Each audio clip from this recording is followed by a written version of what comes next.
Okay, welcome pong muli dito sa ating munting YouTube channel at ito ang inyong Pinoy Firearms Instructor na Gunsmith din naman. At bago ako bumati at magpasalamat ay gusto ko lang munang basahin ang ating content ngayon mula sa katanungan ni Arnold Buenaobra. Sir, alin po ang nauna, Remington or Itaka or Colt? Salamat po.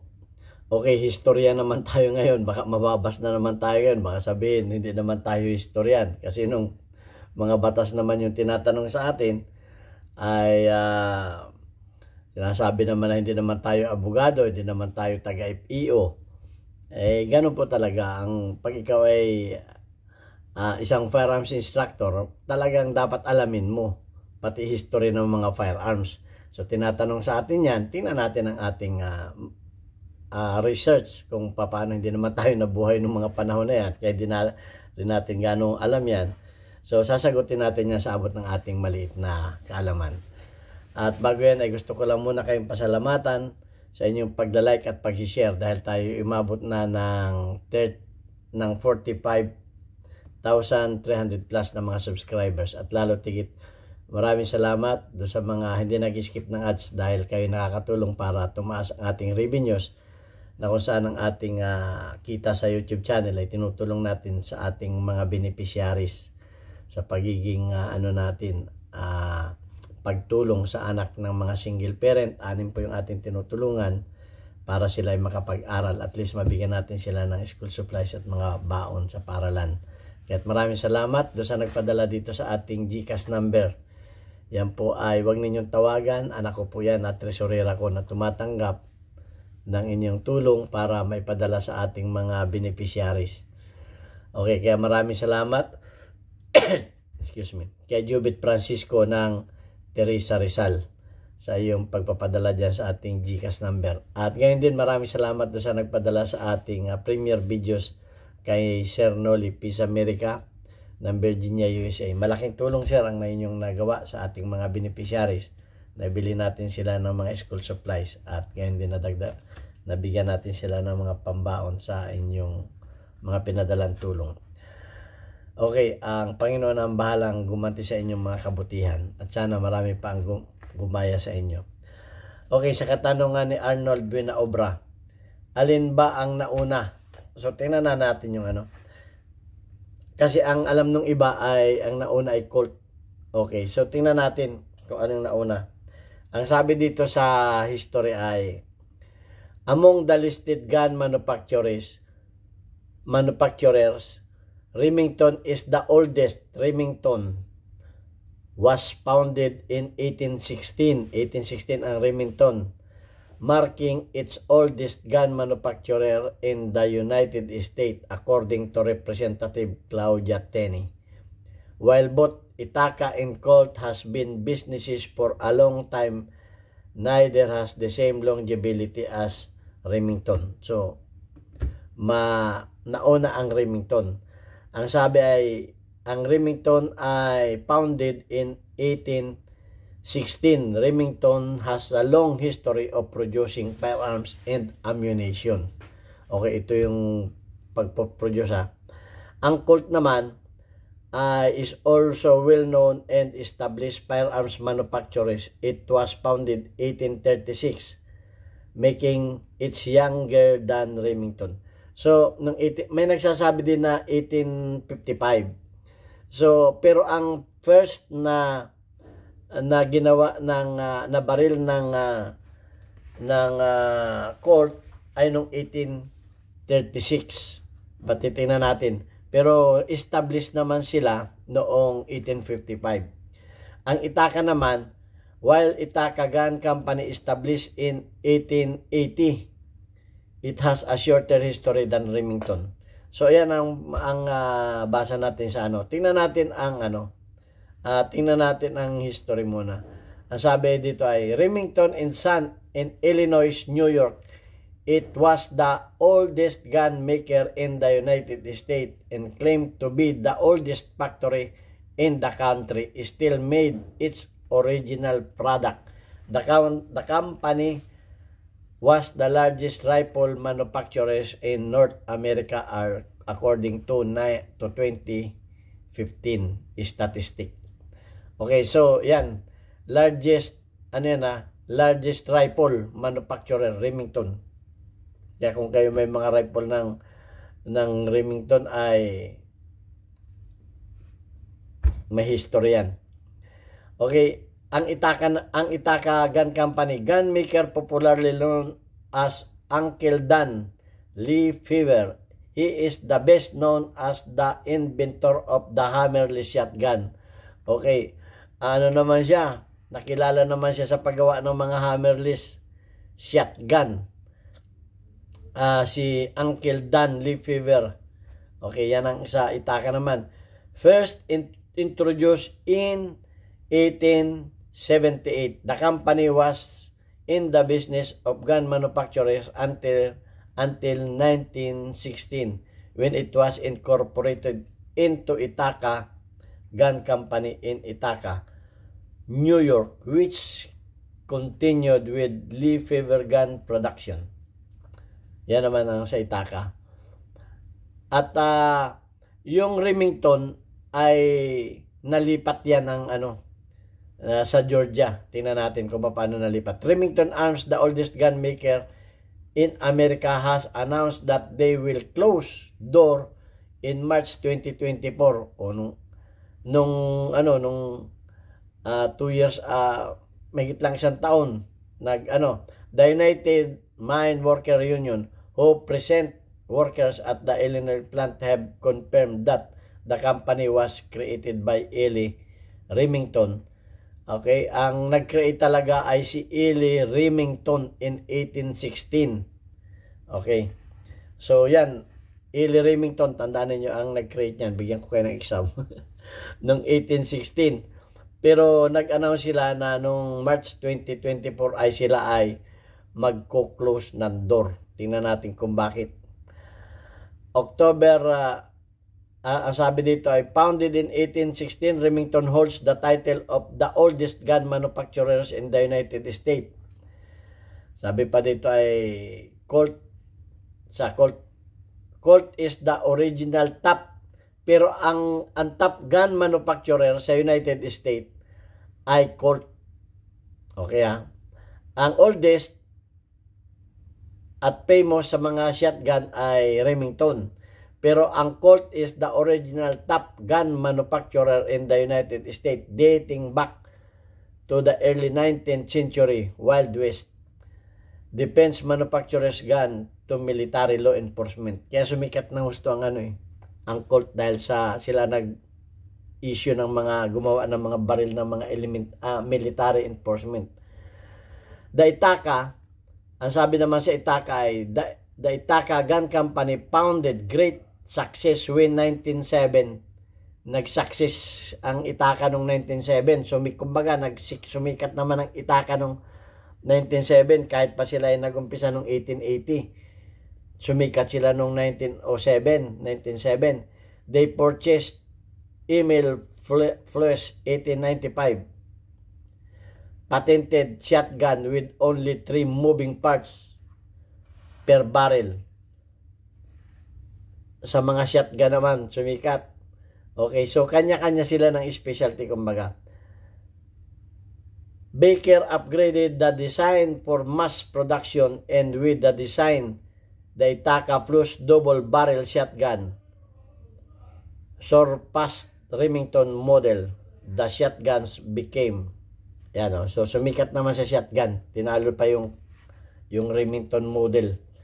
So yan yung mga sabi dito, America's oldest gun maker fed up with liberty policies makes major announcement about the future of the company. Claudia Tini. Ito ang sabi. Remington Arms, which is the oldest gun manufacturers in America, made a major announcement this week. Headquarters will be moved to New York. From New York, galing sa New York, mag-move sa Georgia. Remington CEO Ken DeMarcy said in a statement in 1886, Remington was founded in upstate New York town called Elion. So, from 1816, 2024 ay nag-move sila sa Georgia. Ayan. After nearly 2 centuries, Remington Arms, oldest gun manufacturers in the nation, has announced that they will close their doors upstate New York next year. The Ithaca Observer Dispatch report that the memo address employees said operation at the Herkimer Country facilities. Yan yung mga tingnan natin yung yung mga iba pang history. So yan ang pagka-alam natin ha. Tingnan natin yung Colt Manufacturing Company, formerly Patent Firearms Manufacturing Company, is the American firearms manufacturers founded in 1855. Yan yung Colt 1855. Ang sabi dito at the age, ito kung bakit naging 1835. Dahil at the age of bakit naging 1836? Nung 1836 ay at the age of 22, Colt obtained a U.S. patent from the Colt revolver. The weapon contained revolving cylinder hold 6 bullets, allowing user firearms without reloading than any firearms before. So, noong 1836, at the age of 36, ang Colt ay nag-obtain ng patent revolver noong 18 so makikita natin yung history.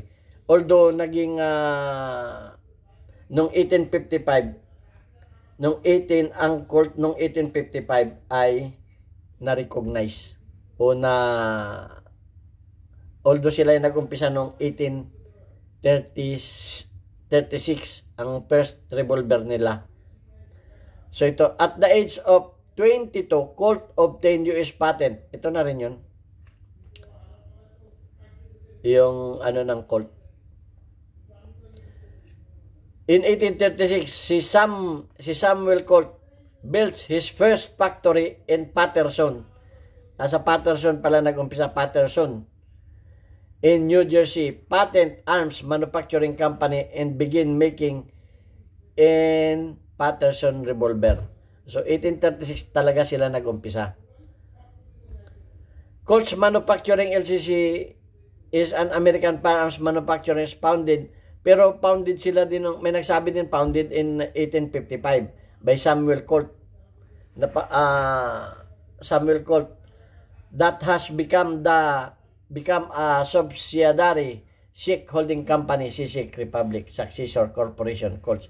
So, ang Colts ay naging successor ay CC Company. So, ayan, yung mga kaya kung tatanungin ninyo, ay ito pa yung history ng Remington. Remington Arms, which is the oldest gun manufacturers in America, made a major announcement this week. Its headquarters will be moved to New York, from New York to Georgia. Remington Chioken D. Archie said a statement. In 1866, Remington was founded an upstate New York town called Elion. So, nalipat na sila ngayon sa Georgia. Yan, hindi na natin babasahin yung kanyang mga maraming Yung sa Ithaca naman also produced. Ang Ithaca ay tingnan natin yung sa Ithaca.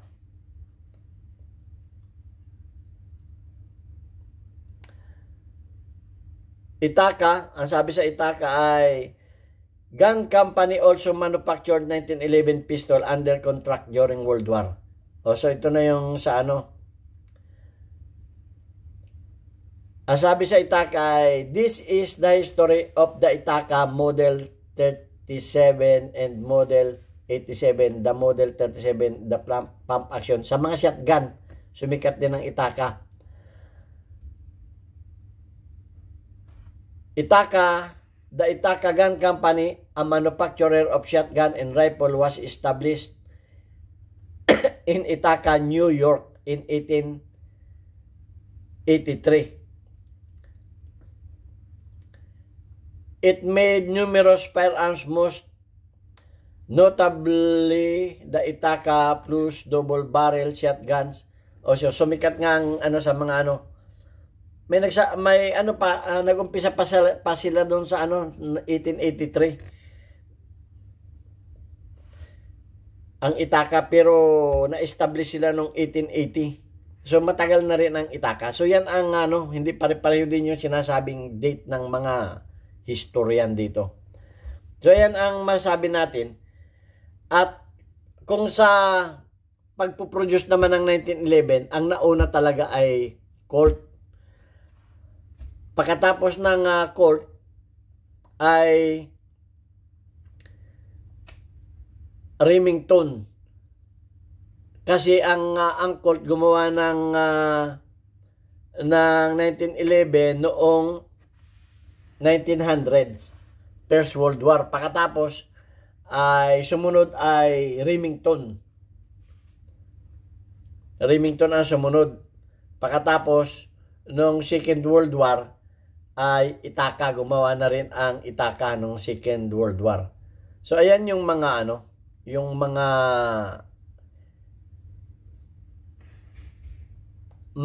kumbaga may mga specialty rin sila na mga ginawa. So yan, kung ang titingnan natin, ang pinakamatanda talaga ay walang iba kundi Remington, Colt, tapos Ithaca. So yan, kung may research din kayo na sabihin din ninyo. Pero ang aking research ay kinuha ko sa Google. Kaya marami tayong mababasa, pero pare-pareho din lang naman ang mga sinasabi. Kaya suma total, yun ang aking na-research sa katanungang ito. Okay, so sana may natutunan din tayo, kasi pag tinatanong sa atin, ay dapat nating sagutin. Kaya yan ang ito yung pagkagawa naman ng ng 1911. The Colt, the original manufacturer and designer of 1911 pistol. Yan ang sabi. Tapos sumunod na ang Remington at sumunod ang Ithaca. So yan, at hanggang dito na lamang. At shout out sa ating mga shout out sa ating mga subscribers ng ating mga YouTube channel, sa inyong lahat. Maraming salamat. At shout out sa mga taga Pinamalayan Oriental, Mindoro. Meron kami diyang bagong Papa Burger sa Alvarez Street, Pinamalayan Oriental, Mindoro. Sa halagang 40 pesos, buy one take one. Bisitahin po ninyo mga kababayan ko. Maraming salamat sa inyo.